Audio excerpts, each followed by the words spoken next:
Okay, this is about Waltz, the 5th piece in Suzuki Viola School, Book 2. Johannes Brahms is the composer. The tempo is moderato, medium. It is in 3/4. It's a waltz. So waltzes have 3 beats in every measure. So every time you have a waltz, it's going to be in 3. A lot of times on faster waltzes, especially if it's a Viennese type waltz, that 3 will turn into 1 beat in a measure. This is not the case for this waltz. It is in 3. We've got some new skills in here.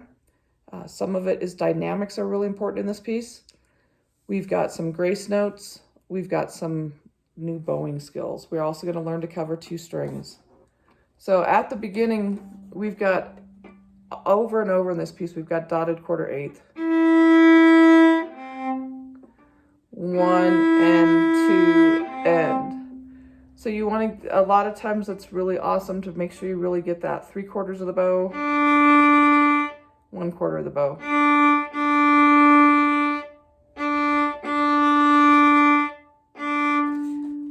For waltz, we're going to be changing tempo or the bow speed a lot. So we're going to have a slow down bow. Then the up bow, say the down bow is 20 miles an hour, the up bow is going to be 40 miles an hour. And 2/8 notes. So one of the things I'm doing, we have lanes on our viola. If you think about driving down the highway. For this up bow, to make it light, I don't want that up bow to stick out. I don't want waltz to be.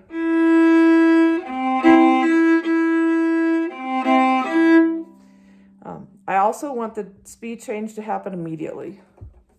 So some things to think about with this. 1, for practicing, do it with a stop. So that then I can change speeds. I'm going to slide my bow out to be lighter. And go twice as fast. Slide my bow back. 1 and 2 and.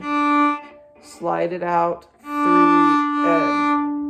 and. You can do that without sliding to the other lane, but it does make it easier because our goal is to make the down bow and the up bow sound the same. So that's basically how you practice that. You can put the string changes in after a while.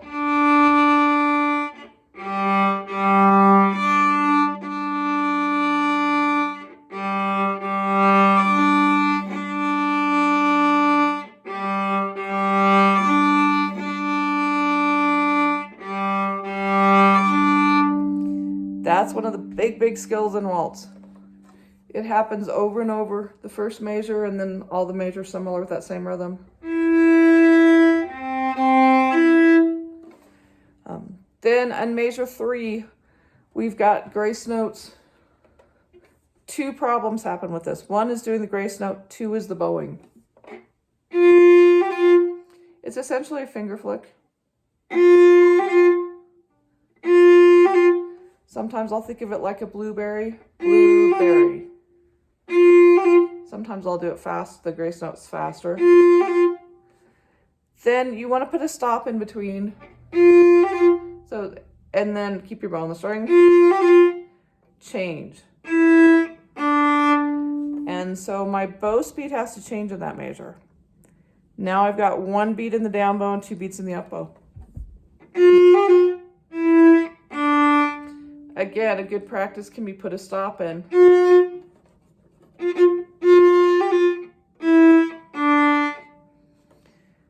To practice that in between. So a lot of times people don't time it well on the bow change.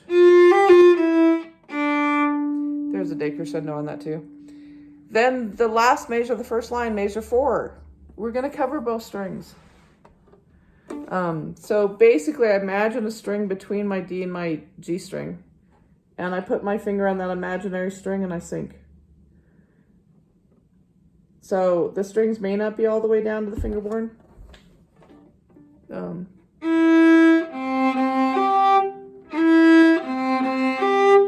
Sometimes I might have to wiggle just a little bit. Do not crunch your wrist. Do not, that's one of the big things that happens. People want to go flat. They smush their wrist around. The reason for this is there's no way on that slur. If we hop the finger, it's on a slur, you're going to hear it. If we try to smush it over, you're going to be way out of tune. Plus, making everything else wrong. A lot of times when I'll be helping out in an orchestra group, I'll go in and those fingerings, and they don't do this on them. And it's like, oh, if you do this, that fingering will work so much better. Happens various times that covering both strings with a finger can really make a big difference. That's, again, a really important skill to get. It's a different finger placement. You know, we have to figure out, oh, wait, it's there. So you have to know it's coming before you get there, because otherwise we're going to want to go all the way to the G string, and I don't. I need to be in a different finger spot. Waltz used to be written out. Now it's written with first and second endings, but it used to be written all the way out. So you may play around with the dynamics. When it was written all the way out, the dynamics were done a little bit differently. They were less, so it might go mezzo piano to mezzo forte the first time through, and then the second time through go pianissimo to forte.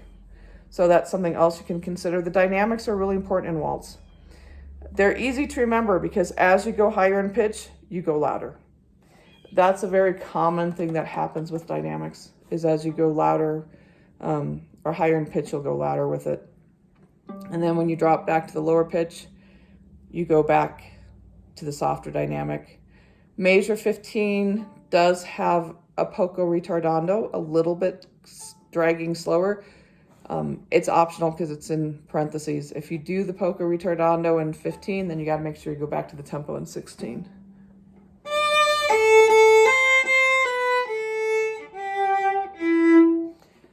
That's up to you if you want to do that or not.